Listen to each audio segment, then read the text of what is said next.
Coba kalau seandainya mati ngikutin umur, ikutin jadwal dari A sampai Z. Rasulullah umurnya 63 tahun. Kalau umpama orang 63 tahun itu udah harus mati, kesian yang umurnya udah 62 tahun 11 bulan. Sebulan lagi. Untung mati itu diacak. Kadang yang muda udah mati, yang tua belum mati.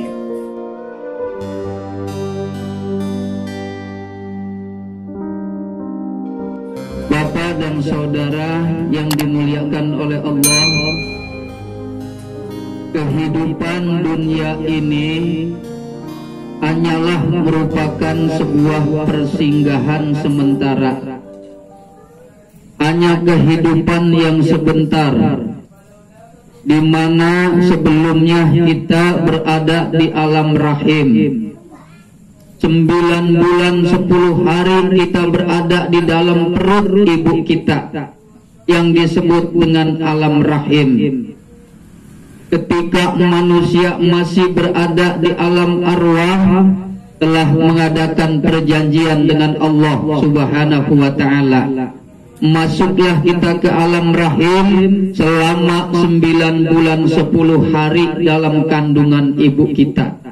Itu pasti setiap manusia mengalami hal yang sama. Coba kira-kira kita pikir, ada kagak yang kagak dikandung sama ibunya?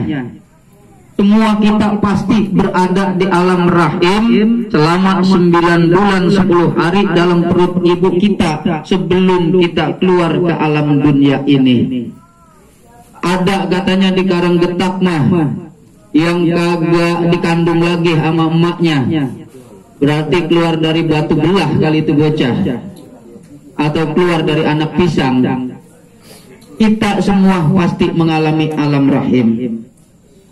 Ketika di alam rahim, Allah katakan nanti kamu akan keluar ke alam dunia yang lebih luas daripada alam rahim, di mana engkau melihat dunia yang begitu terang.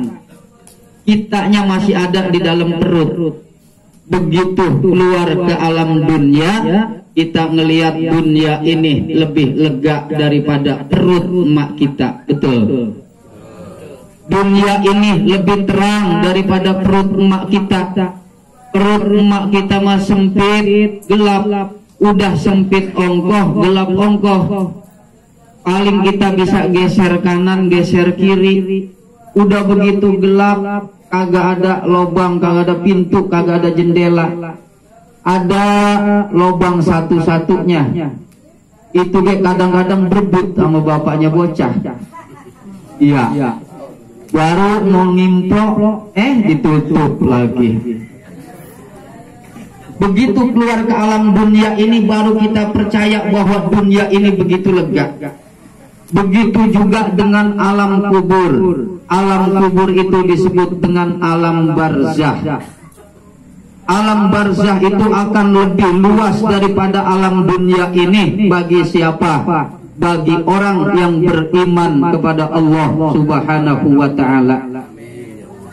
Jadi kalau bagi orang beriman, alam kubur itu lebih luas daripada alam dunia ini, walaupun secara ukuran tidak lebih dari 1 kali 2 meter tanah yang dikeduk untuk menguburkan jasad kita. Tetapi bagi orang mukmin, kuburan itu lebih luas daripada dunia ini. Percaya apa kagak kira-kira? Kalau kagak percaya, cobain. Dan kematian itu bukan akhir. Mati ini.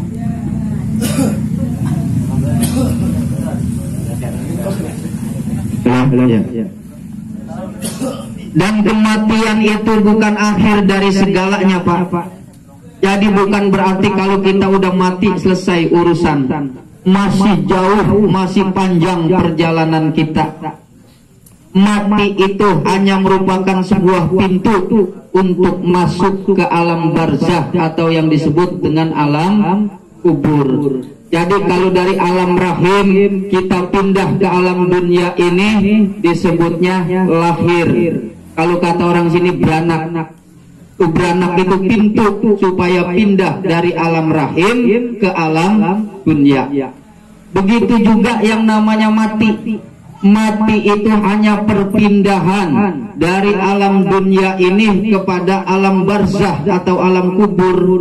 Sebab kalau kagak mati, kira-kira mau kagak tuh orang dimasukin ke alam kubur atau alam barzah?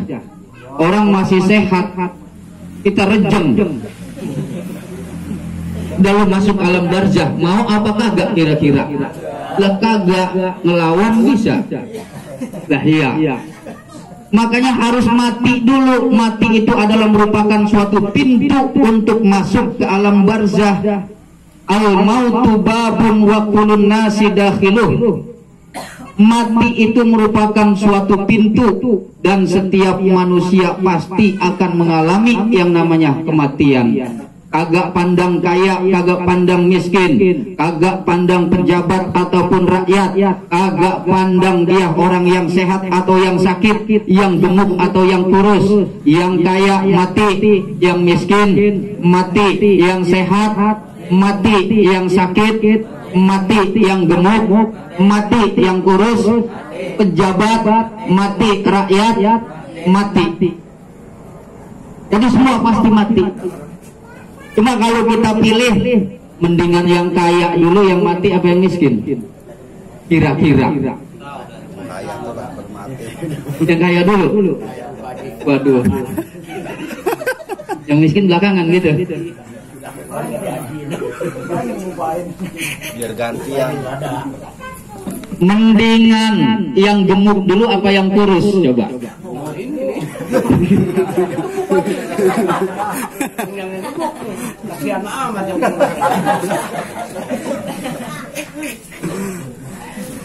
Lah iya, pejabat mati, yang kaya mati, yang sakit mati, yang sehat mati, semua kita pasti bakal mati. Cuma kita minta sama Allah, kita mah biar panjang umur, sehat badan, banyak rezekinya, kuat ibadah, mati pun nanti dalam keadaan husnul khotimah. Amin ya Allah ya Rabbal.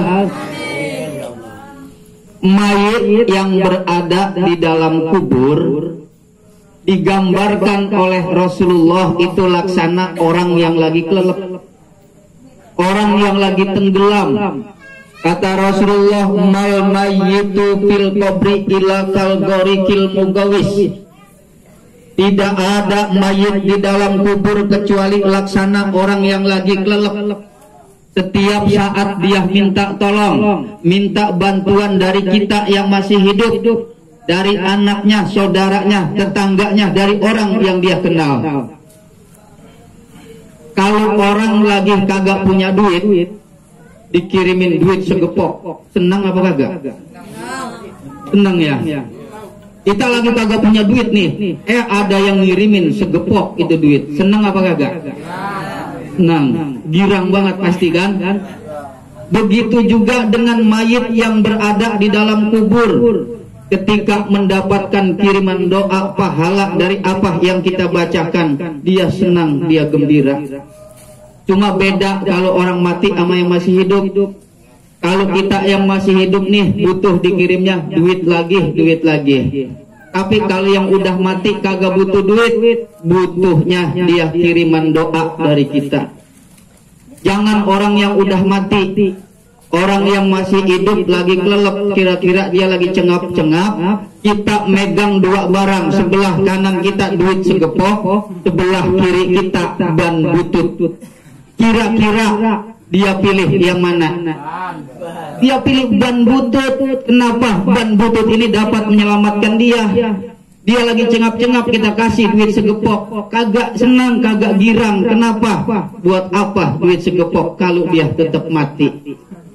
Makanya setiap manusia itu tergantung keadaan dan kebutuhan, kagak harus selalu duit.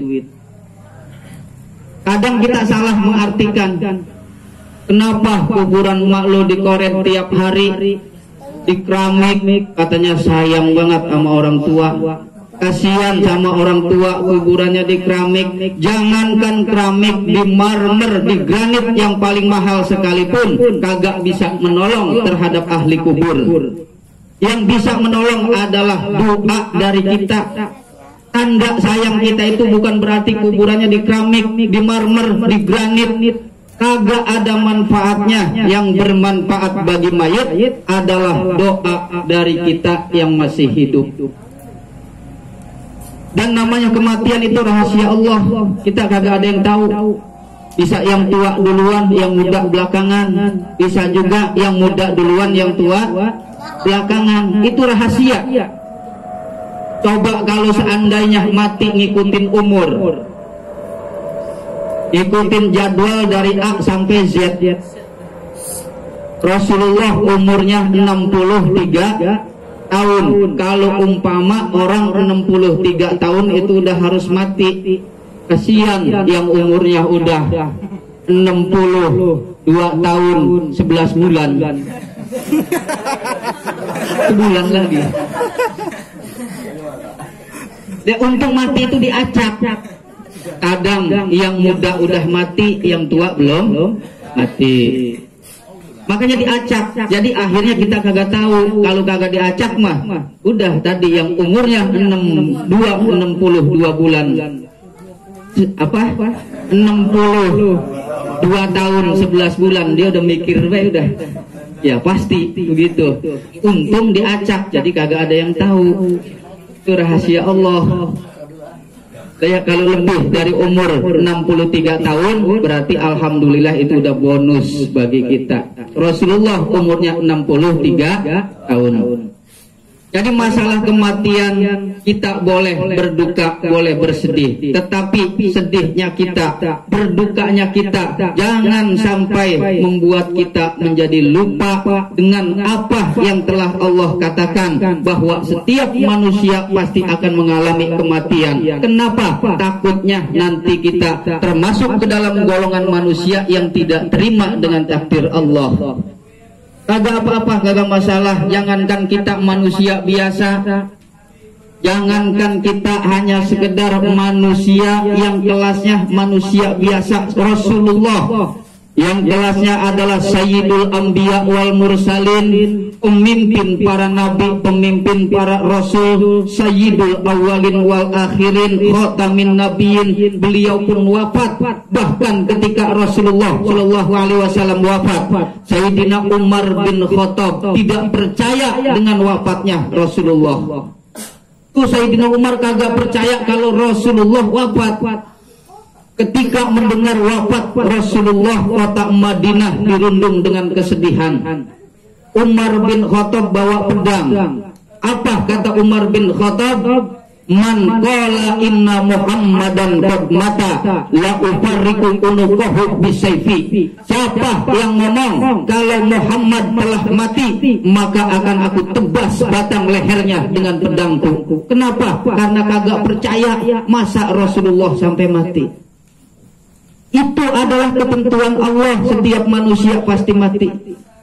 Sehingga akhirnya Abu Bakar Siddiq berkata kepada Umar bin Khattab, wahai Umar, Muhammad adalah manusia. Tidak ada Muhammad kecuali hanya utusan Allah. Jika engkau menyembah Muhammad, maka sesungguhnya Muhammad akan mati. Tetapi jika engkau menyembah Allah, maka sesungguhnya Allah yang hidup untuk selamanya. Kita menyembah Allah, bukan menyembah manusia.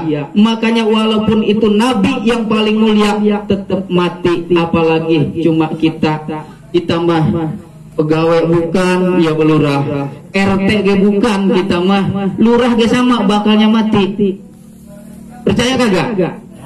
Percaya, semua udah pasti. Tapi kita doain Pak Lurah biar panjang umurnya, sehat badan.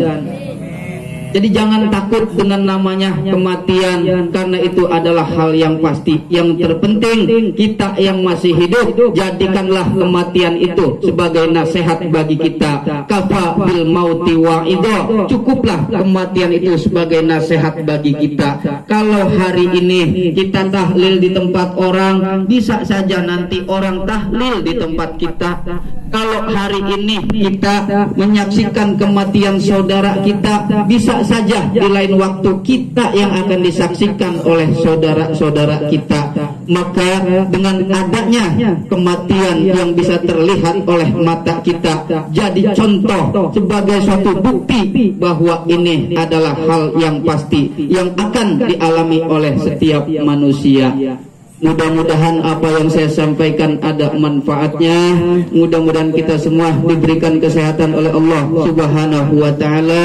Allah jauhkan kita dari segala wabak, bala dan bencana. Allah jadikan kita manusia yang istiqomah dalam beribadah kepada Allah Subhanahu wa taala. Kurang dan lebihnya mohon dibukakan pintu maaf yang seluas-luasnya. Assalamualaikum warahmatullahi wabarakatuh.